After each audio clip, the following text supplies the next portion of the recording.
मंगलम गौतमोगणी मंगलम कुंद कुंदाद्यो जैन धर्मोस्तु मंगलम सर्वमंगल मांगल्यम सर्वकल्याणकारकम प्रधानम सर्वधर्माणां जैनम जयतु शासनम जैनम जयतु शासनम जैनम जयतु शासनम। धर्मानुरागी भाइयों बहनों, हम आप सब पिछले 6 दिनों से आचार्य मानतुंग स्वामी द्वारा विरचित आदिनाथ स्तोत्र पर चर्चा कर रहे हैं। मुझे थोड़े से कष्टदायक बात यह है कि मैं अभी तक कोई भी छंद पूरा नहीं कर पाया। भले ही मैंने 2 छंद पढ़ लिए, लेकिन पूरा अपनी ओर से कोई नहीं कर पाया। करूंगा। अभी थोड़े थोड़े आइडिया तो लगे कि भक्तामर जी में है क्या। अभी समस्या ये है कि आप लोगों ने जो पढ़ा सुना समझा है विविध रूपों में, मैं किसी को गलत सही का सर्टिफिकेट नहीं देना चाहता, जिसने जो समझ में आया पढ़ाया समझाया, लेकिन मूल मुद्दे की बात आचार्य मूल में क्या कहना चाहिए। आज हमारे यहाँ एक बड़ी भारी कमी हो, जो विद्वान भी है, भाषा के भी विषय के भी, वो लोग जो छपा है नीचे, अनुवाद है, टीका है, वहां से पढ़ते मूल आचार्य ने जो कहा है उनके मूल से निकालने की कोशिश नहीं। हमारा लक्ष्य ये है कि हम पहले मूल से पहचाने तो। और जैसे कोई भी ग्रंथ होता है, बुक होती है, उसकी एक समरी होती है, एक सिनॉप्सिस होती है कि हम किस क्रम से क्या बात कहें। तो आपने इनके जो कंटेंट्स बने हैं भक्तामर जी की पुस्तकों में, बड़ी बड़ी पुस्तकें, हमारे पास इतनी बड़ी बड़ी पुस्तकें भी है भक्तामर जी की, इस आकार की पुस्तकें, इतनी बड़ी इतनी मोटी सब है। मैं किसी पे आकर्षित नहीं हूं। क्यों? सब में 99% गृहीत मिथ्यात्व भरा पड़ा। जो कुछ परिचय है वो गृहीत मिथ्यात्व से, ये फला का मंत्र है, ये फला का पद्य है, सिर्फ गृहीत मिथ्या। अरे भगवान की स्तुति कर लो अकेली। स्तुति को स्तुति की तरह से नहीं बताएंगे, उसको दूसरे ढंग से इंटरप्रेट करेंगे। तो मैंने ये संकल्प किया कि शुरू 10 दिन के 10 छंद ही सही, जिनके बारे में आप कुछ जाने तो, कि आचार्य ने वास्तव में क्या कहने की कोशिश की है। जो आपको लिखा और छपा मिलता है, क्या वैसा कुछ आचार्य ने कहने की कोशिश की है, ये बताना मेरा उद्देश्य है।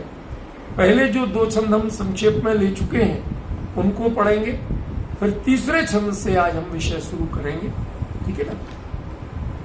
भक्तामर प्रणत मौलिमणि प्रभाणा मोद्योतकं दलित पाप तमोवितानं सम्यक् प्रणम्य जिन पादयुगं युगादा वालम्बनं भवजले पततां जनानां यशस्तुता सकल वाङ्मय तत्त्वबोधा उद्धूत बुद्धि पटुभि सुरलोकनाथे स्तोत्रै जगत्रितय चित्त हरैरुदारै स्तोष्ये किलाहमपि तं प्रथमं जिनेन्द्रम्। इनमें पहले छंद में तो आचार्य देव ने मात्र वह पीठिका दी है कि इसमें मैं क्या स्तोत्र लिख रहा हूं और उस स्तोत्र में किसके माध्यम से लिख रहा हूं, भक्तामर बता ही दिया था। अब दूसरे छंद में उन्होंने वह विषय वस्तु दी है कि मैं आदिनाथ भगवान की स्तुति करूंगा तो कौन सी करूं, किस लक्ष्य को लेके करूं। ठीक है ना? ये दूसरे छंद में। तीसरे छंद में उन्होंने ये बात शुरू की, देखिए लिखा बाल चेष्टा, मतलब कहां तो श्रुत केवली जैसी क्षमता के धनी लोकांतिक देव चौथे काल में आके साक्षात तीर्थंकर के सानिध्य में खड़े होके जो स्तुति करते हैं, वो तुम पंचम काल के जीव करना चाहते हो, क्या ये ठीक है? कर पाओगे? वो द्वादशांग के पारगामी और आप एक अंग का भी पूरा पता नहीं। क्यों? अंग ज्ञान कुंद को पहली शताब्दी ईस्वी तक ही बचा था, उसके बाद में नहीं था। समझिए ना? तो पूरे विषय को आप ढंग से समझे तो आपको समझ में आएगा। उस चीज को थोड़ा सा ध्यान देने की कोशिश करें। क्या कहा उन्होंने? जब ये कह दिया कि ये स्तोत्र मूल में जिसको मैं रोल मॉडल बना के लिखना चाहता हूं, वो तो लोकांतिक देवों ने और आदिनाथ स्वामी के ऋषभदेव जो राजा थे, उनकी दीक्षा लेते समय जब उन्हें नीलांजना का नृत्य देख के वैराग्य हुआ, उसकी अल्प का सामयिक मृत्यु जैसी देख के जो वैराग्य जन्मा, उस वैराग्य भाव के पोषण के लिए मुनिराज किसकी पोषण करना चाहेंगे? क्षयोपशम का पोषण नहीं करना चाहिए। मेरी याददाश्त बढ़ जाए, पंडिताई बढ़ जाए, ये मुनिराजों का लक्ष्य कभी नहीं होता। उनका लक्ष्य तो वैराग्य होता है, आत्महित होता है, आत्मिक साधना की उन्नति करना होता। ठीक है, इसलिए उन्होंने वो लक्ष्य तो बना लिया कि वो वाले वैराग्य की मैं चर्चा करूंगा, जैसा लोकांतिक देवों ने उस समय भगवान का स्तोत्र किया था। ध्यान रखना, लोकांतिक देव स्तुति नहीं करते हैं, स्तोत्र करते हैं। क्यों? सिर तो बहुत हिला रही है, जरा बता। आपने तो बताया ना कि वो मीनिंगफुल स्तोत्र, वो मतलब वो हर बात को बाई लॉजिक कहते हैं, सामान्य रूप में नहीं कहेंगे। कारण बताएंगे, यह क्यों जरूरी है, यह ऐसा क्यों है। ठीक है ना? लोकांतिक देव कहते हैं भगवान आपने जो वैराग्य का भाव लिया है, इसकी आपको भी सार्थकता है और लोक को भी सार्थक। ये सारे लोग जिन जिन के आयु क्रम पूरे हो रहे थे, उन्हें पता तो चल गया था कि तीर्थंकर का जन्म हो चुका है। इधर ध्यान दो, क्या पता चल गया था? तीर्थंकर का जन्म हो चुका है, लेकिन कितने साल लग गए थे? 83 लाख पूर्व, एक दो दिन नहीं। अब उतने समय में कितने ही जीवों की आयु पूर्ण हुई होगी? वो तो बेचारे इंतजार करते ही करते गए। तीर्थंकर पना जो चरितार्थ होना था, वो तो नहीं हो पाया था ना। कल्याणक हो रहे थे, बात दूसरी। तीर्थंकर पना तो दिव्य ध्वनि में चरितार्थ, अनंत अवस्था में चरितार्थ होता, और वो स्थिति तो बनी ही नहीं थी। समझ गए? इसलिए वो कहते हैं अपने स्तोत्र में, स्तुति नहीं करके स्तोत्र करते हुए, आपका तीर्थंकर पना जो है, ये गर्भ कल्याणक, जन्म कल्याणक, इनमें सार्थक नहीं है। इनमें जो वैभव दिखता है, इसमें जो महिमा दिखती है, वो तीर्थंकर पना नहीं। तीर्थंकर पना तो अनंत अवस्था और दिव्य ध्वनि से चरितार्थ होता। ऐसे इसलिए अब बीच में कहीं परिणाम शिथिल नहीं पड़ना चाहिए। ऐसी बारंबार बहुमान युक्त स्तोत्र करते हैं, और उस स्तोत्र की जब कॉपी करना चाहते हैं मानतुंगाचार्य देव, कॉपी तो कर रहे और क्या, खुद ही कह रहे कि तम प्रथमम जिनेन्द्रम, मैं भी स्तोत्र से मैं भी करूंगा। करोगे तो आप, how can you do it, कैसे कर सकते हो? वो तो द्वादशांग के पाठी है, अत्यंत विरक्त है, दिन रात तत्व चिंतन में लगे हुए हैं, आप ना द्वादशांग के पाठी हो, विरक्त तो हो, लेकिन वह विरक्ति नहीं है कि जिसके बाद किसी से कुछ कहने या मदद करने लेने की जरूरत ना हो। वो तो भगवान के कल्याण को में भी नहीं जाते, और आपको अभी भगवान याद तो आ रहे हैं। अंतर समझ रहे हैं? तो आचार्य ने स्वयं अपनी बात को स्पष्ट किया। तो क्या कहते हैं? बुद्ध्या विनापि विबुधार्चित पाद पीठ करो तुम समुद्यत मतिर्विगतत्र पोहम बालम विहाय जल संस्थित बिंदु बिंब मन्या करीक्षति जना सहसा ग्रहीतुम। बड़े ही सरल रूप में, बड़े निश्चल रूप में अपने हृदय को व्यक्त किया। क्या कहते हैं? बुद्धिया विनापि, श्रुत केवलियों जैसी बुद्धि, द्वादशांग के मर्मज्ञों जैसी बुद्धि, वो तो मेरे पास है।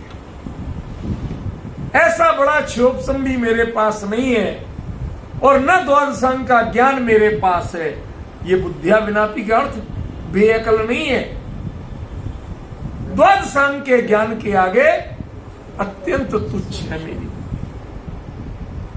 समझ गए? है ही नहीं मानो। देखो कितनी ईमानदारी से स्वीकार किया जा रहा है रूबी बेटा, कितनी ईमानदारी से कि द्वादशांग के ज्ञान के सामने ये पंचम काल के बड़े बड़े जो ज्ञानी है ना, ये समुद्र में बूंद के बराबर नहीं। समुद्र के आगे एक बूंद बताओ कि ये कुछ है क्या? समझ गए? तो जैसे कुछ नहीं है, ऐसे ही उन्होंने अपने को सीधे सीधे कह दिया कि मैं तो बुद्धिहीन हूं, है ही नहीं बुद्धि मेरे में। अब इस बुद्धि के दो पक्ष अभी बताऊंगा, थोड़ा आगे बढ़े, आगे से ये अर्थ खुलेगा। बुद्धिया विनापि विबुधार्चित पाद पीठ। समस्या क्या हो गई? जिनकी स्तुति करने को मैं प्रवृत्त हुआ हूं, स्तोत्र करने को प्रवृत्त हुआ हूं, उनकी पाद पीठ, उनके चरण के आसन को जहां उनके चरण रखे जाते हैं, उस जगह की भी स्तुति करने के लिए बड़े बड़े ज्ञानी द्वादशांग के पाठी वो प्रवृत्त होते हैं। और मैं कौन हूं? मैं तो उनके आगे कुछ भी नहीं। समझ गए? छोटे मोटे गांव में एकाध जो सरपंच वरपंच होते हैं ना, बड़े अपने आप को दिखाते हैं, जब शहर में आते हैं तो पता चला वो राजमिस्त्री का काम कर रहा है। मैंने अपनी आंखों देखा, कोई बड़ी बात नहीं। गांव के सरपंच होंगे, बड़े आदमी होंगे, एक पक्का मकान उन्हीं का था गांव में, बाकी सबके टपरियां थी। लेकिन शहर में जब वो आते हैं राजधानी में, कहते बाबूजी आप लोग क्या कर, कुछ नहीं है, हमारे पास भी पैसा है, आप लोग देते हो तो अपने रोटी चलाते हैं किसी तरह। ये जो डिफरेंस है ना स्तर का, वो जब सामने कौन खड़ा कि शुद्ध केवली और साक्षात तीर्थंकर की स्तुति कर रहे, ये बिंब की स्तुति नहीं है, ये जीवंत की स्तुति। कुछ समझ में आया क्या कहना चाहता हूं? बताता हूं। कई बार हमें कुछ चीजें बिंब के रूप में मिलती, किसी को वो जीवंत के रूप में मिलती। दोनों की फीलिंग्स क्या एक जैसी होंगी?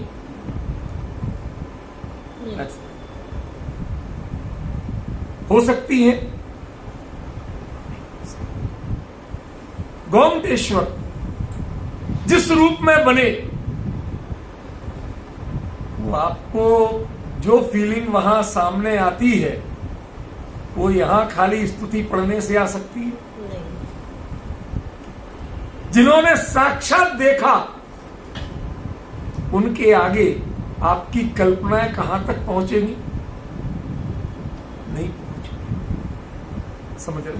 कुंद कुंद चल के यहां से विदेश क्षेत्र गए थे। जब वहां से दिव्य ध्वनि सुन के साक्षात आए तो अपने ही ग्रंथों की जो प्रतिपादन थे उनके अंगेष्ट प्रवचन सार में कई जगह लिखे। क्यों?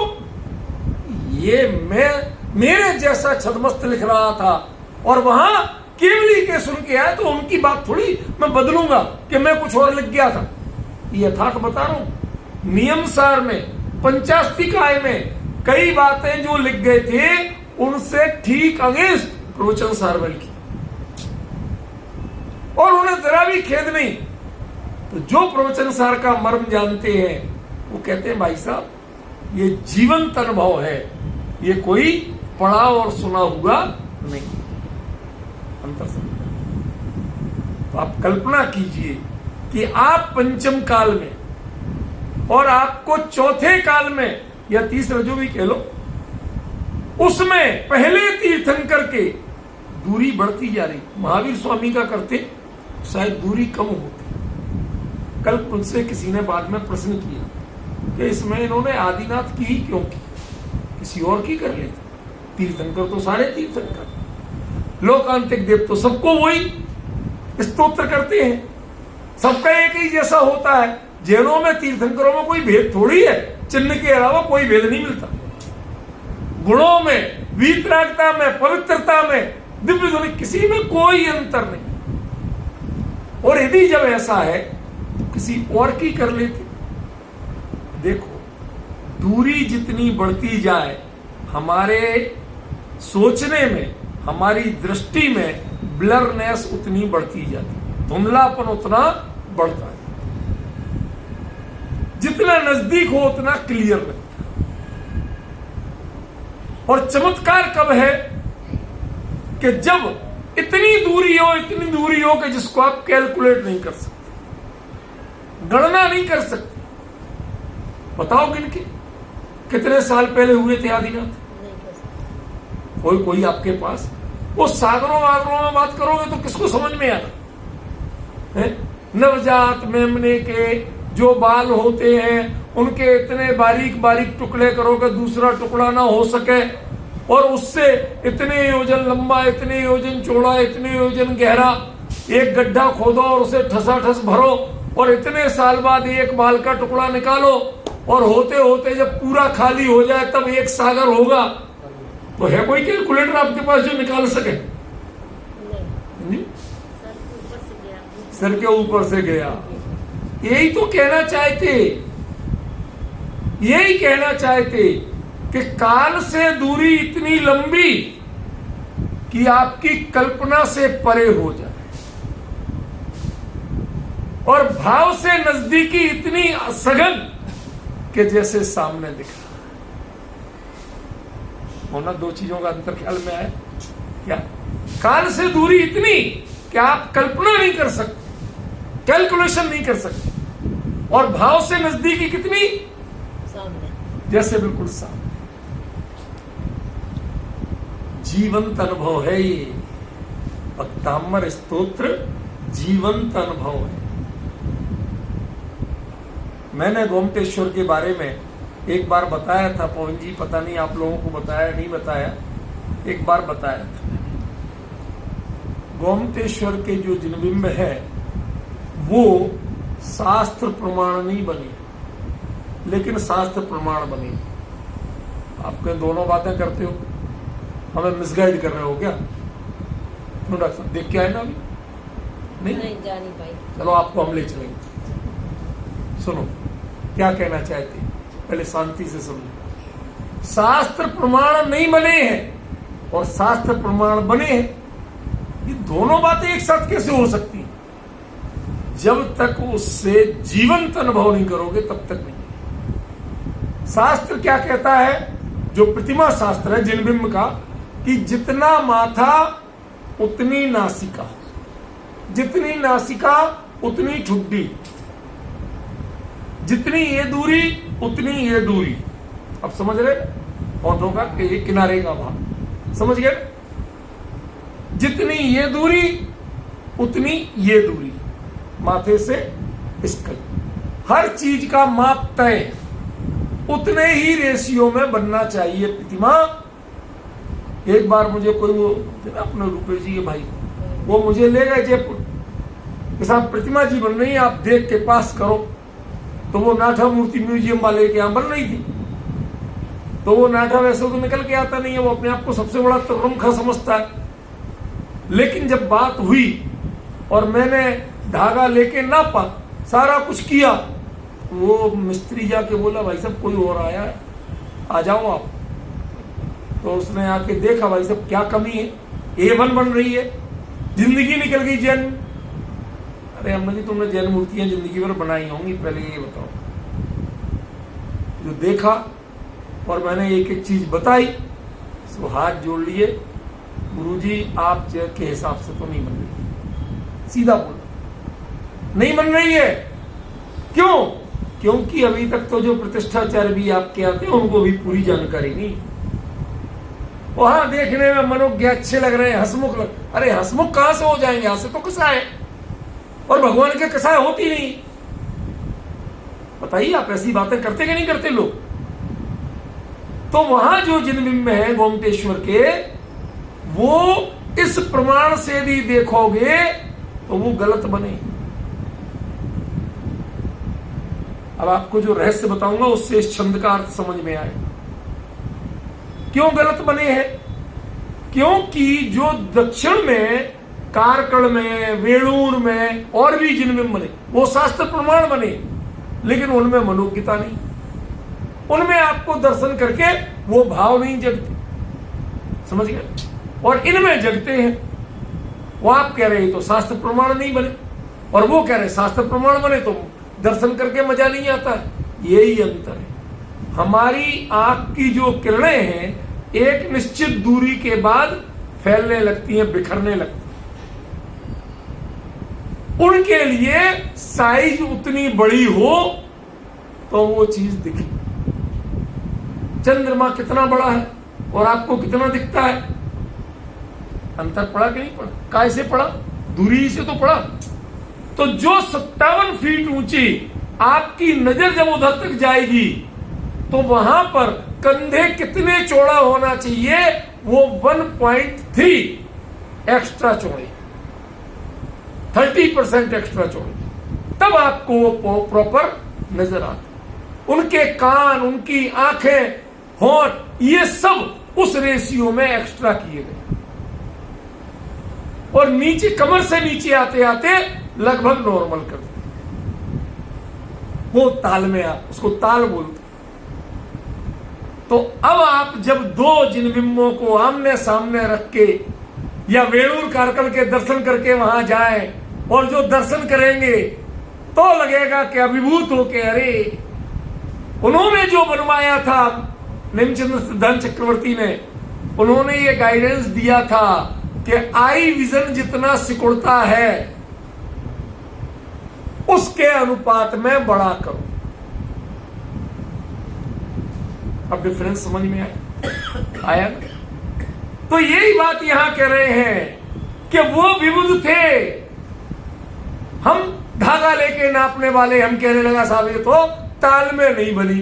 तुम जानते हो ताल का मतलब क्या है? ताल माने दृष्टि में भी तो दिखना भी तो चाहिए। तुम धागा लेके नाप नाप के क्या करोगे? बाद में तो दर्शन करोगे ना। और दर्शन में वो यदि साइज छोटी हो गई तो आपको दर्शन की मनोज्ञता कहां रहेगी?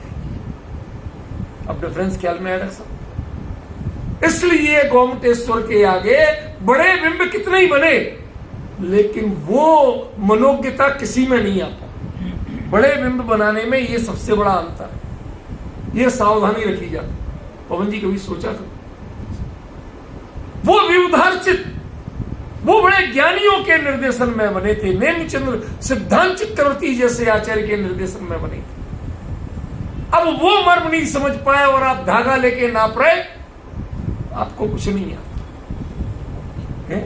बुद्धिया विनापी, हम में तो अकल ही नहीं थी इतनी कि ये चीज पकड़ पाए। सुनो, अभी एक बात और कहता हूं। और जितने भी जिनबिंब हैं उनमें ओप नहीं हो। ओप समझते हो? चमक, लस्टर, कुदरती, बिना पॉलिश की। और गोमतेश्वर में क्यों? वो पाषाण जिसमें से बने थे, वो पाषाण अभी तक बिल्कुल उस पहाड़ की जड़ तक है, जीवंत है। वो अभी भी पृथ्वी जीव के रूप में है, वो अकेला मृत पाषाण में। इसलिए उसका अपना ओप बना हुआ है, उसका अपना ओज बना हुआ। आपने जीवित व्यक्ति और मृत व्यक्ति के चेहरे में अंतर देखा है? फील करते हैं? डॉक्टर साहब तो खैर खूब अनुभवी। ये जो अंतर होता है, ये आम लोगों को समझ में नहीं है। तो जो जीवंत तीर्थंकर के वैराग्य के प्रसंग में दीक्षा लेते समय और द्वादशांग के पाठी लोकांतिक देव जैसे परम विरक्त जैसी स्तुति करते हैं, आपकी तो पाद पीठ विबुधार्चित है और मैं तो कुछ भी नहीं हूं, मेरे में तो अकल ही नहीं। फिर क्या कहते हैं? स्तोतुम समुद्यत, फिर भी स्तुति करने के लिए तैयार हो गया। जैसा उन्होंने की थी ऐसी मैं करूंगा। मति विगत, मेरे में तो अकल ही नहीं है। त्रपोहम, मैं बेचारा हूं। त्रप माने बेचारा, दया का पात, करुणा का पात, समझ गए? जिसके पास कुछ हो ही नहीं और वो बड़ा युद्ध लड़ने की बात करे, या बड़े जेब में बच्चे को चवन्नी मिली कि मैं तो जाके मर्सिडीज खरीद के लाऊं। तुझे पता है मर्सिडीज का रेट क्या है? समझ गया? चवन्नी मिली पॉकेट मनी में, इससे कहीं मर्सिडीज आती है? जिंदगी भर के पूरी दिन गिन ले और हर एक की पॉकेट मनी गिन ले तो अभी मर्सिडीज का पहिया लेने लायक है, ऐसी इतनी बने। त्रपोहम, तुम बेचारे हो, दया के पात्र हो। आचार्य अपने स्वयं को क्या, ये तो शब्दार्थ बता रहा हूं, अभी शब्दार्थ तो सीख लो, फिर मर्म खोलूंगा।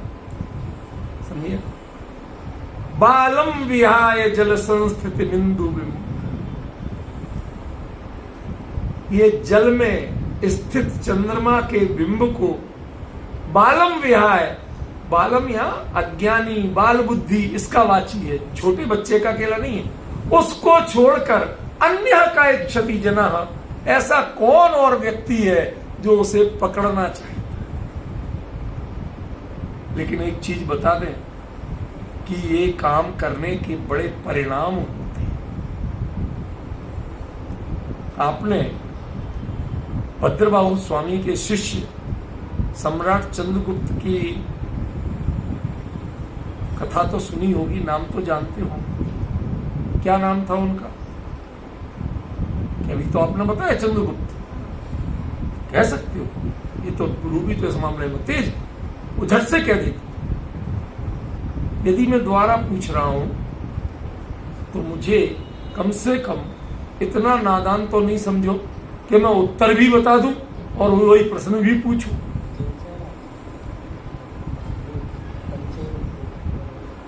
मुझे पता है आपको नहीं पता, बस रहने दीजिए। उनका नाम था, जो जन्म नाम था चंद्रभुक्त। गुप्त नहीं था, वो गुप्त वंश के थे ही नहीं। उनके एक भी उत्तराधिकारी के नाम के साथ गुप्त नहीं जुड़ा, जबकि गुप्त वंश के जितने हुए वो चंद्रगुप्त, स्कंदगुप्त, समुद्रगुप्त, सबके नाम के आगे गुप्त जुड़ा था। देखो, मैं थोड़ा सा कभी कभी टीचर बन के भी आपको पढ़ाऊंगा, उसको अन्यथा नहीं लेना। उनका नाम चंद्रगुप्त नहीं था, उनका नाम था चंद्रभुक्त। भुक्त माने उनकी मां को ऐसा दोहला हुआ कि मैं पूरा पूर्णमासी का चांद पी जाऊं, खा जाऊं। दोहला तो बड़े विचित्र चीजें होती, ये लोग बड़े स्पेशल होती हैं। जो आ जाए, जो ठान लिया करना है, तुम लोग करो जुगाड़, तो घर के सारे लोग परेशान। और कोई चीज खाओ, लड्डू खाओ, पेड़ा खाओ, इमरती खाओ, बालूशाही खाओ, आम खाओ, बेमौसम का ला दे, लेकिन ये कहां से लाके खिलाएं तुम्हें? तो चाणक्य घूमता फिरता आया उन्होंने कहा, साहब हम बड़े परेशान हैं, चिंतित दिख रहे हो, बड़े परेशान। क्या? ऐसा ऐसा दोहला हुआ। इसमें क्या परेशानी? पूर्णमासी में कितने दिन हो? सब 5 दिन बचे, 10वीं तो आज हो गई, 5 दिन और आने दो, पूर्णमासी खिला दूंगा, पिला दूंगा पूरा। रात का समय जब चांद पूरा ऊपर आ गया तो इतने बड़े कांसे के थाल में दूध भरा, और जब उसमें बीचों बीच पूरा चांद दिख रहा था, कहते बेटा इसको देख, चांद को देखते रहो और पी जाओ। वो पूरा पिया, दोहला शांत हो गया, स्वास्थ्य ठीक होने लगा, वरना शरीर सूख के कांटा हो रहा था। दोहला माने एक गर्भ अवस्था में एक बार कोई इच्छा विशेष होती है, उसको दोहला बोलते हैं, ठीक है ना? आप अनुभव नहीं कर सकते। उससे पूछना, वो बताएगी कि क्या हुआ। तो कोई बात नहीं, कई बार बताते नहीं है। छोटे ये लोग क्या इनको हुआ होगा तो अचार चाटने का हुआ होगा तो खा लिया होगा, तुमसे पूछ नहीं होगा, वो चीज है ही नहीं। हाँ चलो सुनो, मूल विषय छूट जाएगा यदि हम इधर की चर्चा करेंगे तो गंभीरता खत्म हो जाएगी। सुनो सुदेश बाबू प्लीज, भी कोई बात आ जाए उसको बढ़ाइए। तो वो जो ले लिया था, तो उसने चांद पिया था क्या? नहीं पिया था, फिर भी पीने का परिणाम मिला था कि नहीं? मुझे ये चीज बताना था। यदि रिजल्ट मिल रहा है तो पिया है। मैं बच्चा सही, नादान सही, वो जल में चंद्रमा नहीं है, उसको देख करके मैं पकड़ना तो असली चंद्रमा चाहता हूं, पानी का चंद्रमा नहीं पकड़ना चाहता। अब कुछ समझ रहे क्या कहना चाहता हूं? आचार्य ने क्या लिखा? ठीक है, आज ये मेरे भावों की बात है, लेकिन भावों में आदिनाथ वही है, ये आदिनाथ कोई और नहीं। जिनकी दीक्षा होने वाली है और लोकांतिक देव जिनकी स्तुति कर रहे हैं, वो दोनों के दृश्य मेरे अभी अभी नीलांजना की देव योग हुआ, दूसरी आ गई, देख के भगवान के वैरागी हुआ, वो एकदम से छोड़ के और दीक्षा के लिए चल दिए। उधर से लोकांतिक देव आते हैं, उनके वैरागी को दृढ़ करते हुए स्तोत्र करते हैं। मेरे भावों में और उस घटना में मुझे कोई अंतर नहीं लगता। हाँ, आप कह सकते हैं कि तुम बच्चे हो, पानी के चंद्रमा को असली मान रहे हो, लेकिन जो आनंद मुझे इसमें है, जो सजीवता मुझे इसमें है, वो आसमान में देखने में नहीं है। क्यों? क्योंकि वहां तक मेरी उंगली नहीं पहुंचती, अंजलि नहीं पहुंचती, और ये यहां मेरी अंजलि पहुंच जाती। मैं आदिनाथ के काल में नहीं पहुंच सकता, लेकिन अपने भावों में तो आदिनाथ को ला सकता हूं, अपने भावों में तो उनके दीक्षा प्रसंग को ला सकता हूं, अपने भावों में तो लोकांतिक देवों के द्वारा की गई स्तोत्र को ला सकता हूं। तो ये बालम व्याय वाला जो है, इसमें बाल तो है लेकिन बेवकूफ नहीं। बाल बुद्धि सबसे बड़ी कल्पनाशील होती है, बड़े होने पर सूखी कल्पनाएं रह जाती हैं, उनमें जीवंतता नहीं होती, मतलब उस कल्पना में आनंद नहीं। बड़े से बड़े कवि जिन कल्पनाओं को प्रस्तुत करते हैं, उपमा और उत्प्रेक्षाओं को प्रस्तुत करते हैं, वो मात्र लिखने में खुश होते हैं, अंतरंग में वो संवेदना नहीं होती जो बचपन में छोटी छोटी कल्पना में आनंद आता। समझ? ये छोटे छोटे बच्चे अपने खेलने में लग जाएंगे, कोई भी खेल खेल लेंगे। पहले चलता था शादी ब्याह का खेल, आज इसकी शादी है, अब हम तुम शादी के बाद वो घर में खाना बनाने के लिए आटा कोई देता नहीं, अम्मा डंडा मारती है, भाग आटा बर्बाद करेगा। ये अनुभवी बैठे ना जी। तो एक जो ईंट होती थी ना, ईंट उसको पीस लिया, अब उसको गूंथेंगे, उससे अब बेलन नहीं भी मिलता, तो जुगाड़ है, हर चीज की करेंगे। ये जो रील होती ना, रील की पुंगू में एक डंडी फंसाएंगे और बेलन बन गया। कोई भी इतना पत्थर का टुकड़ा ले आए, चकला बन गया। बेल के खाना नहीं है, लेकिन बनाने में जो आनंद मिला, आज अकेला कष्ट मिलता है। जब असली चीज होती है तो कष्ट मिलता है। आनंद तो आपने बचपन में लिया है।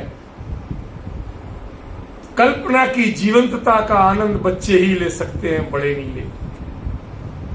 मन तुम कहते हैं हाँ मैं बच्चे ही हूं, लेकिन उस कल्पना की जीवंतता का आनंद ले रहा हूं, एक एक संवेदन को अनुभव कर रहा हूं, जो तुम बड़े होके नहीं कर सकते।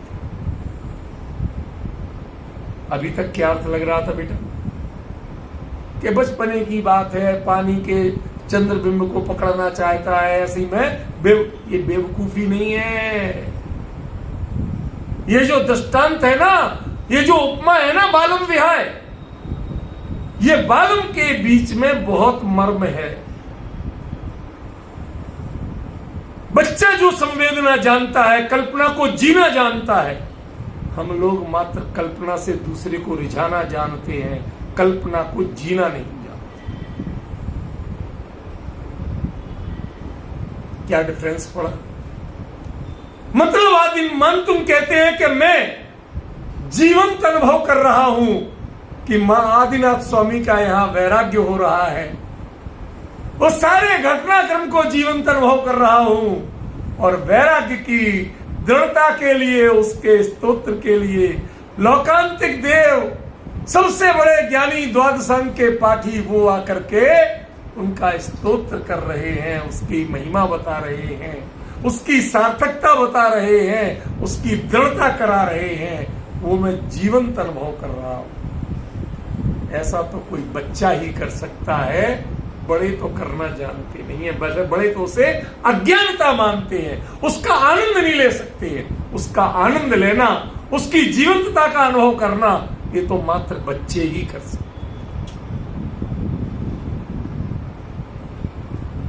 समझ रहे आप कितना अंतर पड़ा? होते होते बात दूसरी आई कि तुम बच्चे ही सही तो कर लोगे क्या? उनके गुण तो अपार हैं और तुम्हारी सामर्थ्य वर्णन करने की नाम मात्र है। तो आचार्य ने अगला छंद क्या लिखा? अभी लौट के सब पे आएंगे, अभी तो मैं थोड़ा थोड़ा बता रहा हूं। वह तुम गुणान गुण समुद्र शशांक कांता, कस्ते क्षमा सुर गुरु प्रतिमोपि बुद्ध्या, कल्पांत काल पवनोद्धत नक्र चक्रम, ओवातरी तुमल मंबु निधिम भुजाभ्याम। इसके लिए बहुत सुंदर दृष्टांत आचार्य ने आगे भी दिया है, लेकिन मैं अभी आज दूंगा आपको, जो जीवंत देखा वो दूंगा। वक्तुम गुणान, गुण समुद्र, हे गुणों के समुद्र, आपके गुणों का वर्णन करने के लिए मेरे में हैसियत कहां? आपके गुण कैसे हैं? शशांक कांता। शशांक किसको कहते हैं? चंद्रमा। और उसकी कितनी किरणें हैं, कितनी कांति है, कैसा उसका भी भावमंडल जैसा बनता है? बनता है कि नहीं बनता? उसको देखे कौन वर्णन कर सकता है, कौन बता सकता है? कस्ती क्षमा, वो ऐसे ही आप हो, आपके गुणों का वर्णन करने में कौन सक्षम है? कौन है? सुर गुरु। वापस उसी बात की पुष्टि कर रहे हैं। सुर गुरु देवर्षि लोकांतिक देवों को कहते हैं और किसी को नहीं कहते। बेटा याद आया? सुरगुरु कौन है? लोकांतिक लोकांतिक देव है आपके यहाँ। अन्य मतियों में बृहस्पति है और आपके यहाँ लोकांतिक देव। ठीक है। और वो कैसे हैं? प्रतिम सुरगुरु के समान। प्रतिमा को क्या, इनका नाम प्रतिमा क्यों पड़ा? उन जैसे ही है। हमारी दृष्टि में उनमें दोनों में कोई अंतर नहीं हो। यदि आप पाषाण विचार कर लो तो क्या ढोक दी जाएगी? वो भक्ति और बहुमान उमड़ेगा? वो विनय कर पाओगे? तो प्रतिमा इसीलिए कहा, जिन प्रतिमा जिन सार की कही जिनागम मां। बात पकड़ में आई? तो क्या कह रहे? वक्तुम गुणान गुण समुद्र शशांक कांतान कस्ते क्षमा सुर गुरु प्रतिम। लोकांतिक देवों के समान कोई हो तो वो भी कर नहीं पाते। वो भी सिर्फ अपनी ओर से स्तोत्र कर पाते हैं। असल में भगवान के वैराग्य का वर्णन कौन करे? किसमें क्षमता है? ठीक है ना? कैसे? कल्पांत काल पवनोद्धत नक्र चक्र। क्या अर्थ है इसका रीमा? स्मृति, क्या अर्थ है इसका? यहां सबसे पहले वही पकड़े जाते हैं जो चोरी करते हैं। पक्का टीचर हूं इस मामले में। जिसका दिमाग भटका उसी को पकड़ा।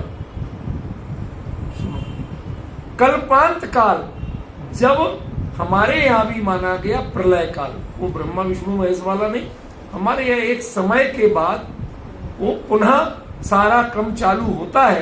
तो ये जो 10 लक्षण पर्व है ना, इसके पहले 7 सप्ताह तक 49 डेज तक अखंड भयंकर जल बारिश होती, पूरी धरती जलमग्न हो जाती है। ठीक है ना? कुछ बीज आदि के साथ अलग व्यवस्था होती है। वो फिर आकर के वापस अमृत मेघों की वर्षा होती है, जल शांत होता है, वनस्पतियां उगने लगती हैं, सूर्य की किरणें आने लगती हैं। तो हम क्या करते हैं? सबसे पहले जो भव्य जीव है वो 10 लक्षण पर्व की आराधना करते हैं। अब कल्पना करिए कि जब 49 दिन वो मूसलाधार बरस रहे हो, बादल फटने जैसी स्थिति और चारों ओर जल ही जल, और ऊपर से पवनोद्धत भयंकर तूफानी लहरें। सुनामी सुनी बेटा? जानती तो कभी देखी? अरे वीडियो में तो देखी ही होगी। कितने? अभी हमने कहीं पढ़ा करीब 16 मीटर ऊंची।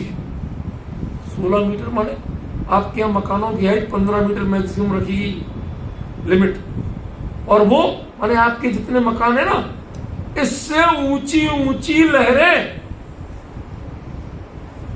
कल्पांत काल में जो तीव्र जो हवाएं चलती हैं, तूफान चलते हैं, उनसे जो लहरें उठती हैं समुद्र में, उनका समूह, कोई एक आध छोटी मोटी लहर नहीं है कि जो आपकी बाल्टी में आती है। बाल्टी में भी हाथ हिलाओ तो थोड़ी बहुत लहर बन जाती है, बाल्टी की नहीं है, समुद्र की लहरें हैं। एक व्यक्ति मिले हमें, जब भारत में कन्याकुमारी साइड सुनामी आई थी ना, वो बताते भाई साहब हम वहीं थे, हम तो यहां चल गए, हमने चारों ओर देखा, हमें तो अपनी भी आशा नहीं थी कि हम बचेंगे। कैसे बच गए हमें पता नहीं। जब वो आ रही थी तो उसका आकार देखा, उसका वेग देखा, हम तो अपना नमोकार मंत्र पढ़ते बैठ गए थे। समझ गए? नेवी में थे ना जिनका फोन आया था, उनकी बात दिगंबर जैन नेवी के उधर के पूरे के इंचार्ज थे, उन्होंने मुझे फोन करके बताया, वो जीवंत बात बता। जब ऐसी आई होवा तरी तू, जितना चाहे तैरना जानते हो, ये सुनामी की लहरों से कोई तैर के पार नहीं हो सकता। कौन? वाह, आश्चर्य कर रहे हैं। तरी तुम तैरने के लिए अलम, अलम माने समर्थ है, ठीक है ना। अंबु निधिम, ऐसे सुनामी वाले समुद्र को और भुजाभ्याम, बाहों से तैरना चाहे तो नहीं तैर सकता। ऐसे ही हम क्षुद्र क्षोभसम ज्ञान के द्वारा और भगवान का वैराग्य, उसकी स्तुति करना चाहे तो हमारे बस की तो नहीं है, फिर भी कर रहा। क्यों कर रहा हूं, ये 2 छंदों में बताए। वापस लौट के वहीं चलेंगे, थोड़ा यहां तक कर लें। स्तोत्र तो यहां से शुरू होगा, वो भी स्तोत्र का उद्देश्य है, स्तोत्र नहीं। इसके सब्जेक्ट का क्लासिफिकेशन जानिए। मैंने कहा एक बार बता दे तो फिर गंभीरता बताने में तारतम्य बनेगा, थोड़ा आप लोगों को भी आइडिया लग जाएगा। इसलिए आज थोड़ा विस्तृत विषय लिया जानकारी का। गंभीरता उतनी नहीं है पर जानकारी। क्या कहते हैं? सोहम तथापि तव भक्ति वशान मुनीश कर्तुम स्तवम विगत शक्तिरपि प्रवृत्ता प्रीत्यात्म वीर्यम विचार्यम गो मृगेन्द्रम नाभ्येति किम निज शिशो परिपालनार्थम। अद्भुत विषय। सोहम, वो मैं, तथापि ऐसा होते हुए भी, कहां आप और कहां, इतना गैप होते हुए भी, तब वो भक्ति वशान, आपकी भक्ति के वशीभूत होगा। इसमें भक्ति शब्द पर पूरा 1 घंटा लूंगा। ये भक्ति कौन सी है बताओ। उस भक्ति के वशीभूत होकर मुनीश, संबोधन क्या दिया? मुनीश मतलब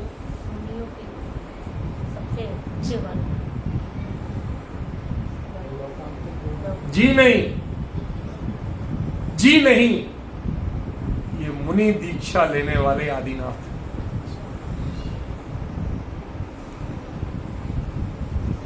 अब आप जीवंत समझिए, अब आप जीवंत देखिए वो किसकी स्तुति कर रहे हैं। तब भक्ति वशान, लोकांतिक देवों की भक्ति ये महावर्ती मुनिराज क्यों करें? जरा सोचिए तो सही। आचार्य हर चीज को क्लियर कह रहे हैं और हमारे व्याख्याकार वो बताते हैं। क्या संबोधन दे दिया? हे मुनीश, तीर्थंकर मुनि भी दीक्षा भी लेते हैं तो अन्य सब मुनियों के प्रमुख ही होते हैं, श्रेष्ठ ही होते हैं, उनके समान नहीं माने। समझ गए? सोहम तथापि तव भक्ति वशान मुनीश कर्तुम स्तवम विगत शक्तिरपि प्रवृत्ता। इसके पीछे की जो अंदर की भावना है, जो प्रगाढ़ता है, वो जो अनुभव कर पाएगा वो ही जानेगा कि इसका अर्थ क्या। कर तुम स्तवम, मैं स्तवन करने के लिए विगत शक्ति, मुझे कुछ नहीं आता, कोई सामर्थ्य नहीं है, फिर भी प्रवृत्त हो। क्यों हो गया कि सकीम में सलाह दी थी? तो कहते हैं ये चीज का संवेदना का अनुभव करना तो पता चलेगा, वरना नहीं चलेगा। प्रीत्यात्म वीर्यम विचार्य मृगेन्द्रम। मृगेंद्र माने सिंह, केसरी सिंह, बड़े बड़े नाखूनों वाला, कैनाइन टीथ्स वाला, ऐसा जबड़ा जिसमें कोई फंसने के बाद प्राण बचने की आशा नहीं। ऐसा मृगेंद्र आप पर झपटता हो तो कोई भी जान बचा के भागेगा, दूर हो जाएगा। लेकिन जब अपने बच्चे को बचाना हो तो हिरणी, फीमेल, वो वैसे ही कमजोर होती है, मन की भी और तन की भी। लेकिन उस स्थिति में वो डट के खड़ी होती है और कहती आ जा, देखते हैं कितनी दम है तेरी। प्रीत्या, उस बच्चे के प्रति जो अपार प्रीति है। इस छंद का अर्थ करने में मुझे कितने दिन लग जाएंगे मैं कह नहीं सकता, ये तो अभी आपको शब्दार्थ बता रहा हूं। इस प्रीत्या का अर्थ इतना गहन है, शब्द मतलब कम पड़ेंगे मेरे को। कितनी अगाध प्रीति हो, जब जन्म दोगे तब इस प्रीति का अनुभव कर सकते हो।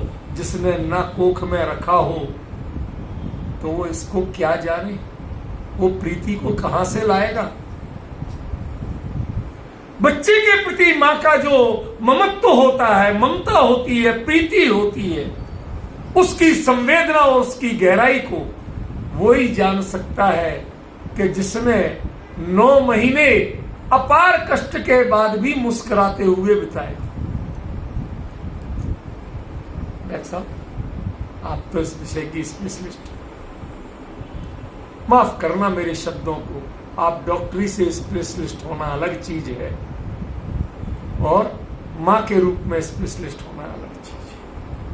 आप दोनों हो, लेकिन दोनों में जमीन आसमान का।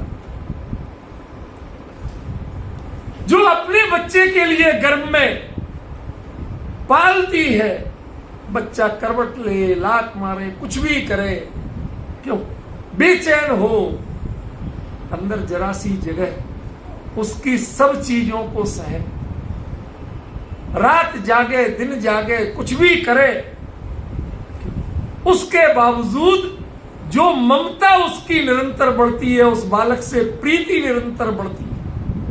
उस प्रीति के कारण, उस ममता के कारण आत्मवीर्य विचारे, अपने शरीर की शक्ति को विचार ही नहीं करती। क्या होती है शरीर की शक्ति?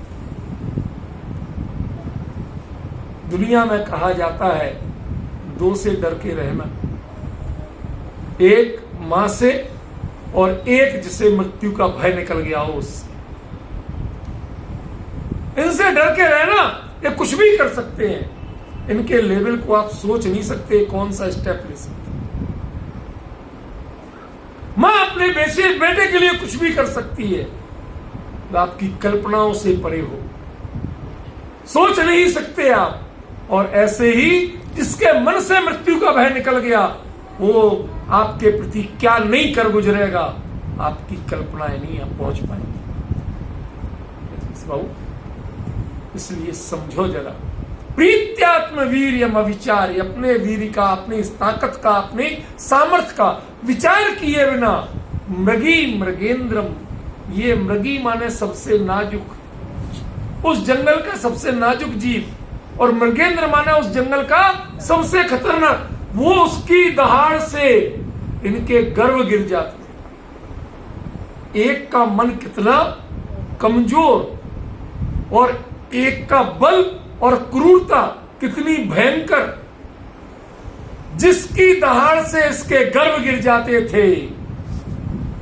उस गिरे हुए गर्भ, छोटे बच्चे, नाजुक बच्चे, उस पर जब वह शेर नजर लगाता है तो वही कमजोर हिरणी शेर से लड़ने के लिए, वो हौसला नहीं विचारती मेरी ताकत कितनी ही हो, लेकिन मेरे हौसले से पार पाएगा तब ना। ये हौसला कौन देता है? ये हौसला देता है प्रीति। ऐसे ही वीतराग परमात्मा के प्रति जो मेरे हृदय में अगाध भक्ति, अद्भुत विषय। आप कल्पना करिए मान तुमने क्या थे और उनके हृदय की भक्ति क्या थी। यदि इन छंदों से नहीं निकाल पाए तो आप कुछ नहीं कर सकते। क्या कर सकते?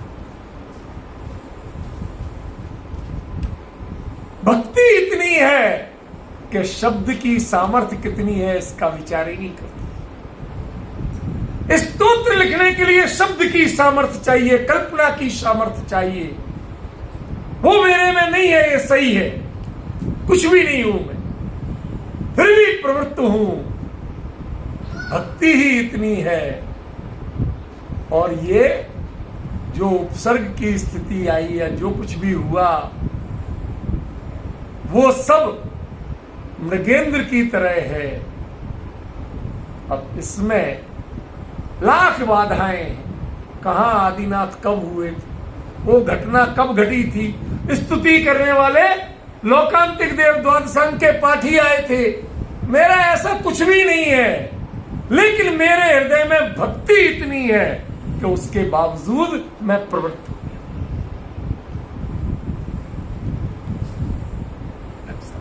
कभी कभी आनंद लीजिए, ये संस्कृत प्राकृत की दूरियां खत्म कीजिए, एक एक शब्द की संवेदना को समझिए। ना भ्येति किम निजस्सो परिपालनार्थम, वो उससे डरती ही नहीं है। ऐसे ही कहते, अरे साहब वो लोकांतिक देव थे, द्वादशांग के पाठी थे, उन्होंने स्तुति की, तुम उनसे बराबरी करोगे। कहते भय मत दिखो, मेरे हृदय में भक्ति की कमी नहीं है, शब्द की कमी हो सकती है, कल्पना की कमी हो सकती है, क्षोभसम की कमी हो सकती है, लेकिन मेरे हृदय की भक्ति वह कहीं कम नहीं। उस भक्ति का स्वरूप समझना पड़ेगा एक बार, तब समझ में आएगा कि इसमें आचार्य क्या कहते हैं। न भ्येति किम निज शिशु, वो मेरी जो भक्ति भावना है वो मेरा बच्चा है। मान तुम क्या कह रहे स्मृति, जो मेरी भक्ति भावना है वो मेरा बच्चा है। मैंने इतने दिन उसको अपने गर्भ में, अपने हृदय में संजोया है। आज जब वो प्रकट हुआ और उसमें तुम कभी लोकांतिक देव का भय दिखाते हो, कभी साक्षात तीर्थंकर का इतना पुराना काल बताते हो, थोड़ी देर की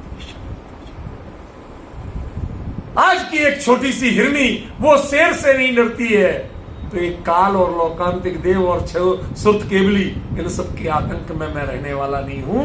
मेरी हृदय में भक्ति की भावना इतनी प्रबल है कि उसके बावजूद मैं बिना डर के आपकी स्तुति के लिए प्रवृत्त हूं। मेरे ख्याल से यदि ऐसे पढ़ोगे तो भक्तामृत पढ़ने की जीवंतता फील। अभी तक आप संस्कृत का पढ़ तो लेते हो, हिंदी में कोई अनुवाद नहीं है, 2 कौड़ी के अनुवाद है तकरीबन, वो आदि पुरुष आदि सिंह 2 कौड़ी के अनुवाद। माफ करना, मैं किसी विद्वान का अपमान नहीं करना चाहता, लेकिन मान तुम कवि ने, आचार्य ने जिस गरिमा के साथ, जिस संवेदना के साथ भक्तामृत स्तोत्र लिखा है, किसी हिंदी अनुवाद में उसकी छाया भी नहीं। इसलिए मैं कहता हूं पढ़ना तो मूल पढ़ना, लेकिन फिर भी कोशिश करना कि इन संवेदनाओं को समझ के पढ़ो, तब पढ़ पाओगे, तब समझ पाओगे। वरना कोई अंधविश्वास पनपेंगे कि इनके पढ़ने से ये होता है, वो मिलेगा, ये हो जाएगा, वो हो जाएगा, यही अंधविश्वास है। दूसरा क्या है, अल्प श्रुतम श्रुतवताम परिहास दाम भक्तिरेव मुखरी कुरुते बलान्मा यत्को किला किल मधौ मधुरम विरौति तच्चाम्र चारु कलिका निकरैक हेतु। अल्पश्रुतम, जड़ नहीं कहा, बेवकूफ नहीं कहा, तो नाम मात्र श्रुत, मतलब हमें भगवान के गुणों का पता तो, जिन वाणी से हमने आपके स्वरूप को, आपके व्यक्तित्व को जाना तो है, यूं ही कोई भावनाएं व्यक्त नहीं कर रहे हैं। जो कुछ कहेंगे जिन वाणी की मर्यादा में कहेंगे, जिन वाणी के विरुद्ध नहीं कहेंगे। तो जितने भी इनका अर्थ गीत मिथ्यात्व के पोषण का जो निकाल रहे हैं, इसका मतलब वो इस छंद को नहीं जान रहे हैं। आचार्य ने स्वयं प्रतिज्ञा की है कि मैं अल्प श्रुत हूं, लेकिन श्रुत विहीन नहीं। जब मैं द्वादशांग के जिन वाणी के मर्म को जानता हूं, भले ही चाहे अकेले मर्म को जानता हूं, तो जिनवाणी के जिनागम के विरुद्ध, जिनामनाई के विरुद्ध मैं गृहीत मिथ्यात्व का पोषण कैसे कर सकता हूं? कैसे मैं बीमारी के इलाज के लिए वक्तामर लिख सकता हूं? कैसे नौकरी पाने के लिए लिख सकता हूं? कैसे मुकदमा जीतने के लिए लिख सकता हूं? लोग कहते हैं युद्धे जयम विजित दुर्जय जय पक्षा, इस छंद को पढ़ो तो मुकदमा जीत जाए। क्या क्या मूर्खता है और जड़ता है थोप रखी है हमने इसके बारे में। अल्पश्रुतम, सही है कि मैं अल्पश्रुत हूं, लेकिन बेवकूफ नहीं। जिनवाणी की जो मर्यादा है उसको मैं समझता हूं। भले ही पंक्तियां बहुत याद नहीं हो, गाथाएं याद नहीं हो, अंग और उपांग याद नहीं हो, लेकिन फिर भी जो जिनवाणी का जिस्ट है उतना तो मुझे पता है। अल्पश्रुतम श्रुतवताम, देखो श्रुतवताम कौन थे? लोकांतिक। मैं उनके आगे अल्पश्रुत। अब उन्होंने जैसी स्तुति की थी वैसे ही हम करना। कैसे हो जाएगी?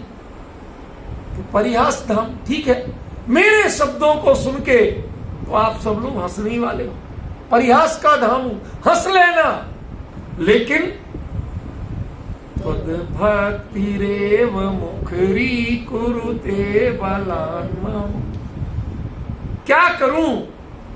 जो आपकी भक्ति है, मैंने कहा ना इसमें भक्ति शब्द में बहुत गहराई आएगी।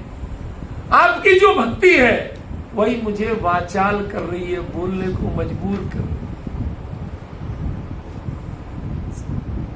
नहीं बोलना चाहता मैं, लेकिन इस समय मेरे हृदय में आदिनाथ प्रभु के दीक्षा के प्रसंग में लोकांतिक देवों के द्वारा उनके वैराग्य की दृढ़ता के लिए जो स्तोत्र पाठ किया गया था, उसमें तत्व ज्ञान और वैराग्य जैसा प्रोया गया था, पुरुषार्थ की भावना जैसे समाई गई थी, वो मेरे हृदय में इतनी प्रबल है इस समय कि तद भक्ति रेव मुखरी कुरुते बलान।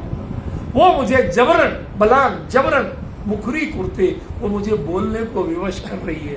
मैं नहीं बोलना चाहता महाराज, आपके आगे हमारी हैसियत ही नहीं है बोलने, लेकिन भावना इतनी प्रबल है कि बोलने को विवश कर रही है। कभी कभी कोई उद्धरण ऐसे याद आते हैं कि जिनमें बड़ी दम होती है, प्रभावी होते हैं। वो उद्धव को जब भेजा था कृष्ण जी ने, तो उनके काव्य में सूरदास जी वो लिखते हैं, तो आके लौट के आए वहां से, आके कृष्ण जी ने पूछा भाई कैसी है गोपियां, समझाया है, क्या हाल था, कुछ बोला? कहते नैकु कही बेनन अनेकु कही नैनन, रही सही सोई कह दीनी चिकीन सो। समय हो गया है, मैं उल्लंघन नहीं करना चाहता, लेकिन इसका मर्म बताऊंगा। अब ये चलेगा, ये रुकने वाला नहीं है और बहुत लंबा चलेगा। आप शांति से सुनिए, मनोयोग से सुनिए।